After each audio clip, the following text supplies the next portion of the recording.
Hola, ¿qué tal? Buenas tardes, soy el profesor Juan Luis Terrés. El día de hoy vamos a continuar con la unidad 8, que es México contemporáneo. Vamos a retomar el tema donde nos quedamos en el video anterior para continuar con este curso de Historia de México. Bien, vamos a hablar del sexenio de Adolfo López Mateos, que va de 1958 a 1964, como lo dijimos la vez pasada. Crea la CONASUPO, esta superestructura donde le aseguraba el precio de garantía al campesino, pero esto también impactaba directamente en la ciudad. ¿Por qué? Porque aseguraba que íbamos a tener una buena nutrición los ciudadanos mexicanos, la canasta básica te iba a alcanzar con tu salario mínimo, ibas a poder adquirir productos que te nutrieran y a lo mejor no iba a ser el producto de la super calidad que conocemos en el supermercado, pero sí iba a ser en pro de tu salud y en pro de tu alimentación. Bien, vamos a hablar de que crea el Instituto Nacional de la Protección Infantil, que por sus siglas INPI, en 1961. Tenemos algo que después impacta directamente en el siguiente sexenio, que se llama el movimiento ferrocarrilero y médico. Movimiento magisterial, ferrocarrilero y México. Este movimiento es lo que detona o es la causa directa del movimiento del 2 de octubre del 1968. El movimiento del 2 de octubre del 1968 no fue espontáneo, sí tiene un precedente. Bien, vamos a hablar de este sexenio que marcó a México y que lo marcó de manera súper increíble. Bien, vamos a hablar del sexenio de Gustavo Díaz Ordaz, que va de 1964 a 1970, que tuvimos un crecimiento anual de entre el 6% y 7% anual. Tenemos los tratados de Tlatelolco. ¿Qué significan los tratados de Tlatelolco? El tratado de Tlatelolco es esta parte en la que las naciones latinoamericanas nos comprometemos a no tener armas nucleares, al desarme nuclear, pero ojo, una de sus cláusulas sí dice, bien, no vamos a tener armas nucleares, pero sí vamos a poder utilizar la energía nuclear, ¿no? Vamos a aprovechar la energía nuclear. México cuenta con una planta nuclear que se llama Laguna Verde, que se encuentra en Veracruz. Actualmente no sé si está operando o no lo está, pero si te contamos con una, ¿va? Y esto creo que le da un premio Nobel de la Paz a México. Tenemos la explotación de los yacimientos de hierro en las Truchas y plutonio en Michoacán. Vamos a hablar de esta parte que marcó a México para siempre. La masacre de estudiantes del 2 de octubre de 1968. Esta masacre del 2 de octubre marca a México porque masacran a los estudiantes en la Plaza de las Tres Culturas. Tenemos este genocidio súper feo, esta parte en la que exterminan prácticamente con los estudiantes, podríamos decirlo de esta manera. Pero ¿cuál era la razón? Gustavo Díaz Ordaz quería reflejar que México se encontraba en paz. ¿Por qué? Porque íbamos a tener las Olimpiadas de 1968 y sí, o sea, sí y esto se traduce como en la política internacional. Él no podía tener inestabilidad dentro de su nación, él no podía tener inseguridad, porque corría el riesgo de que se cancelaran los Juegos Olímpicos. No es de que signifique esta parte de los Juegos Olímpicos, no. Realmente lo que significan unos Juegos Olímpicos es la entrada de dinero, la entrada de inversión a tu país, la entrada de capital. Y era lo que él temía que se perdiera en ese momento. Por eso decide actuar de esta manera, pésima decisión. La condenamos totalmente en este momento y en este canal. Pero bueno, tenemos las Olimpiadas de la Ciudad de México en 1968. Tenemos la creación del sistema colectivo Metro, por sus siglas STC, en 1969, que es cuando ya empezamos a conectar a toda la ciudad. Bien. En la unidad 8.3, la política de desarrollo compartido, que va de 1970 a 1982, tenemos el desarrollo compartido. Vamos a empezar con el presidente Luis Echeverría, que va de 1970 a 1976. Tenemos el aumento del gasto social. ¿Cómo se traduce esto? Si hay más gasto social, significa que la población mexicana había más, o sea, tuvimos un aumento en la población mexicana. Tuvimos el aumento de la participación del Estado en el proceso económico. Bueno, por lo menos ya empezó a regular un poco la economía en este momento. Eso es lo que significa esto, ¿va? Guerrilla urbana y guerrilla sucia. ¿Qué significa esto de la guerrilla urbana y la guerrilla sucia? O sea, sí, el Estado lo que hacía es, sí regulaba la economía, pero ojo, en temas de seguridad y en temas de seguridad pública, ¿qué era lo que hacía? Guerrilla sucia, o sea, y tenían agentes encubiertos, tenía grupos de choque, tenía estos agentes encubiertos que se encargaban de regular a todo, no regular, sino de controlar y oprimir a todos los pobladores mexicanos de ese momento, ¿sí? Eso es lo que significa. Tenemos la represión estudiantil de 1900, perdón, tenemos la represión estudiantil del 10 de junio de 1971. ¿Cómo se conoce como esto? Como el jueves de Corpus Christi, el halconazo, que es lo que significa otra masacre de estudiantes, pero ahora no es en la Plaza de las Tres Culturas, es casi afuera de donde se encuentra el Cine Cosmos, sobre Avenida San Cosme y Circuito Interior. Ahí estaban protestando unos estudiantes. ¿Qué es lo que pasa? Mandan a este grupo de choque que se llama Halcón. ¿Qué es lo que pasa después? Pues se empiezan a reprimir a los estudiantes, sube de tono y tenemos otra desaparición, muertes de estudiantes, pero fue lo que pasó el 10 de junio de 1971. Tenemos la creación del Infonavit. Ya juntabas tus puntitos, te dan la opción de que juntabas tus puntitos, tus semanas cotizadas, y el trabajador tuviera acceso a comprarse una vivienda, ¿no? O sea, ya pues, nosotros, Estado, estamos tratando de regular que tu trabajador puedas acceder a una vivienda, ¿no? Una calidad de vida y un estilo de vida. Tenemos la creación de la Universidad Autónoma Metropolitana, por sus siglas UAM, el Colegio de Bachilleres, Colegio de Ciencias y Humanidades, CCH, por sus siglas, que es una escuela de la UNAM, incorporada a la UNAM. Relaciones diplomáticas con la República Popular China, la creación del CONACYT y del FONACOT. Bien, vamos a hablar ahora de José López Portillo. José López Portillo, que es lo más representante de este sexenio. Caen los precios del petróleo, caen las divisas, se crea un sistema alimentario mexicano, por sus siglas SAM. Tenemos la crisis económica, la devaluación del peso, pésima política económica, ¿no? Porque ya empezamos a ver que tenemos la primera devaluación del peso. Altos índices de inflación, la petrolización de la economía. Ojo, que esto fue lo que impactó directamente a nuestra economía mexicana para que tuviéramos esa devaluación del peso. Porque imagínense que ustedes tienen una canasta, ¿no? Que hay 4 canastas, en donde tenemos la canasta de el sector primario, que es la agricultura, el segundo sector, que es la industria, y los demás sectores que podemos ver, ¿no? Entonces, ¿qué era lo que pasaba? Imagínense que tenemos un peso, tenemos 3 pesos. Entonces tenemos la canasta del sector primario, la canasta del sector secundario, y vamos a poner una que se va a llamar la canasta del petróleo, ¿no? De la industria petrolera. ¿Qué era lo que pasaba en ese momento? México tenía sus 3 pesos y los echaba todos en la canasta del petróleo. Y entonces nunca se pusieron a pensar de que si el precio del petróleo bajaba o subía, impactaba directamente a la economía mexicana. Entonces, como nunca se diversificó la economía mexicana, pues dependíamos totalmente del petróleo. Por eso es la petrolización de la economía. Entonces, si aumentaba o bajaba el precio del petróleo, pues obviamente que impactaba directamente a la nación, ¿no? Bien, vamos a hablar de la nacionalización de la banca de 1982. Bien, ahora vamos a hablar del siguiente tema, que es el 8.4, la política neoliberal, que va de 1982 al 2000. ¡Wow! Vamos a entrar a temas un poquito escabrosos, ¿no? Bien, vamos a hablar del primer presidente con el que inicia el neoliberalismo, que se llama Miguel de la Madrid Hurtado, que va de 1982 a 1988. Este presidente, que se llama Miguel de la Madrid Hurtado, con él inicia el neoliberalismo, ¿va?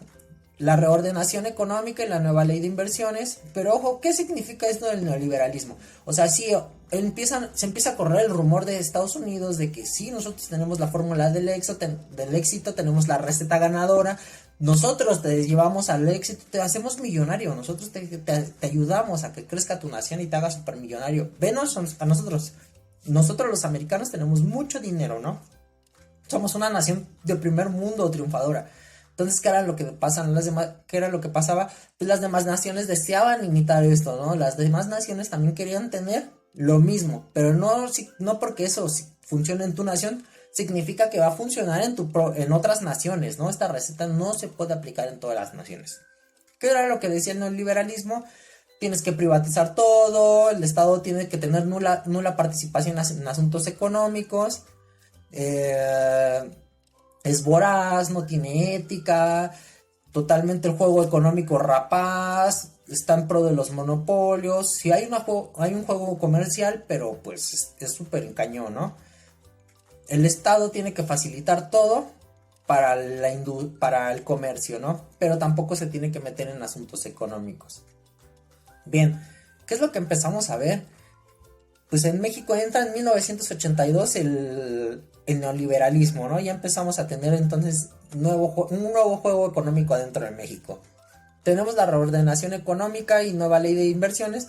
¿Por qué? Porque ya lo dijimos, o sea, sí, o sea, si estamos dejando el anterior modelo económico para entrarle a este modelo de neoliberalismo, donde iba a ser el Estado ya no tiene nula participación en asuntos económicos, significa que hay que volver a legislar, hay que reordenar las leyes económicas y las leyes de inversiones, ¿va? Bien, ¿qué es lo que pasa? También otra característica importante del neoliberalismo son los tratados de libre comercio o los bloques económicos. México le entra el primero. México entra al Acuerdo General sobre Comercio y Aranceles, por sus siglas GATT, el 19 de septiembre de 1981 tenemos algo que marca la Ciudad de México, que se llama el sismo de la Ciudad de México, el sismo de 1985, donde tenemos este desastre natural, por así decirlo, ¿no? Este problema que surge en México. Bien, ¿por qué esta es suma importancia? Porque marca a la Ciudad de México y a México con algo. El Estado debió de haber cubierto las necesidades de la población y haberles dado seguridad y haber intervenido luego, no como ahora que tenemos el plan DN3 y que luego acciona el ejército. No. ¿Qué era lo que debió de haber hecho? Haber intervenido. ¿Lo hizo? No. ¿Qué fue lo que generó? Participación social y promoción social, y nacen ONGs, organizaciones sociales. ¿Por qué? Porque la población mexicana hizo algo que debió de haber hecho el Estado mexicano. Por eso es de suma importancia el 1985. Bien, inicio de los gobiernos tecnócratas. ¿Qué significa esto? Teníamos dos bandos, los que eran demócratas y los tecnócratas, los que estaban en pro del viejo modelo económico, político y social, y los tecnócratas que estaban en pro del neoliberalismo, así de simple. Bien, vamos a hablar de un personaje que esto del neoliberalismo lo llevó a su máxima expresión, que dijo: va, gracias por abrirme el camino, Miguel de la Madrid.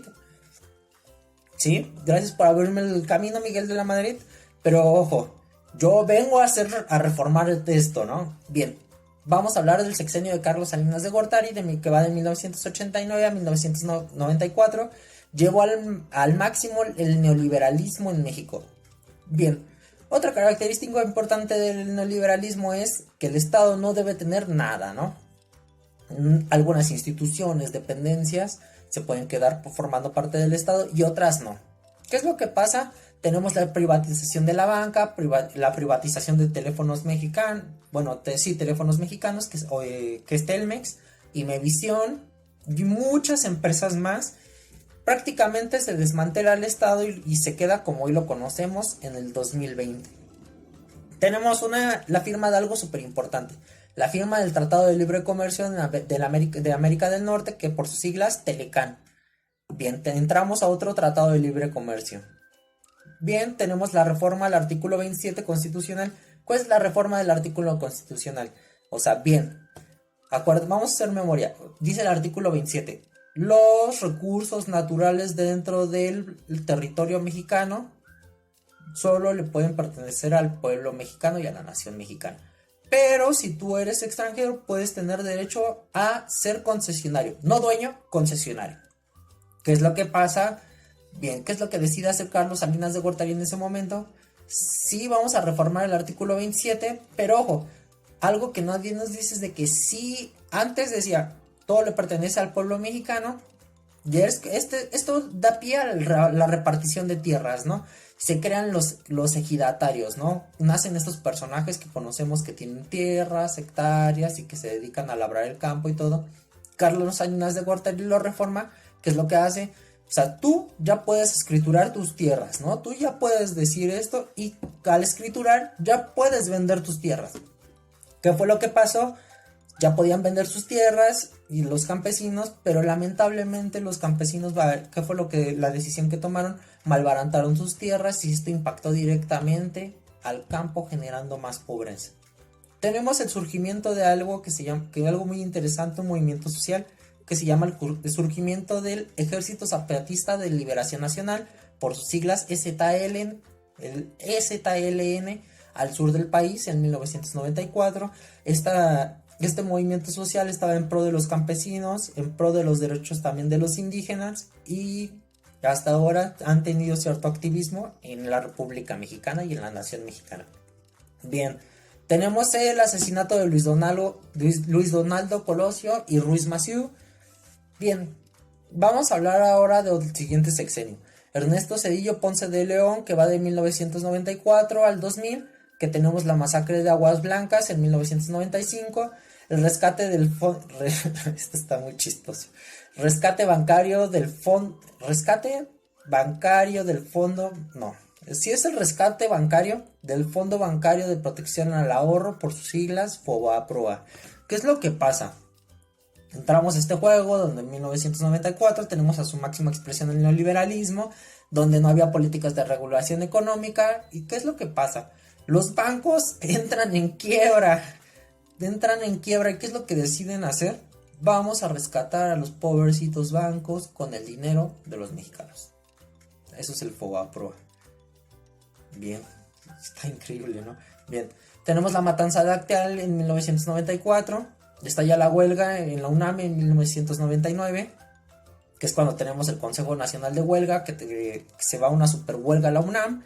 Tenemos la devaluación del peso, otra vez tenemos otra devaluación del peso, se llama el error de diciembre. Bien, ahora vamos a hablar del primer presidente ajeno al PRI. Tenemos el primer presidente de un partido de oposición al PRI, que es Vicente Fox Quesada, que va del 2000 al 2006. Él se vendía como el presidente del empleo, el presidente de los jóvenes. Fox, hoy, bien, primer presidente del PAN, creación del Instituto Nacional de Transparencia y Acceso a la Información. Bien, después tenemos el siguiente presidente, otra vez del PAN, Felipe Calderón Hinojosa, que va del 2006 al 2012. Tenemos el fraude electoral en contra de Andrés Manuel López Obrador. Tenemos el segundo presidente del PAN.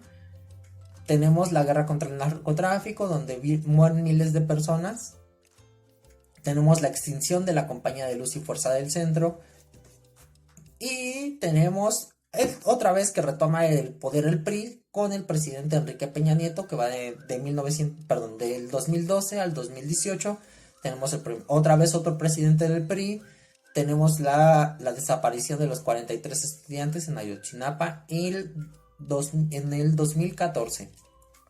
Bien, ahora ya vamos a llegar un poquito más al presente. Tenemos a AMLO, que inicia su sexenio en el 2018, primer presidente del partido Morena, extinción de pensiones a expresidentes. Bueno, chicos, por hoy sería todo. Muchas gracias por ver el video. Que tengan bonita tarde. Cuídense.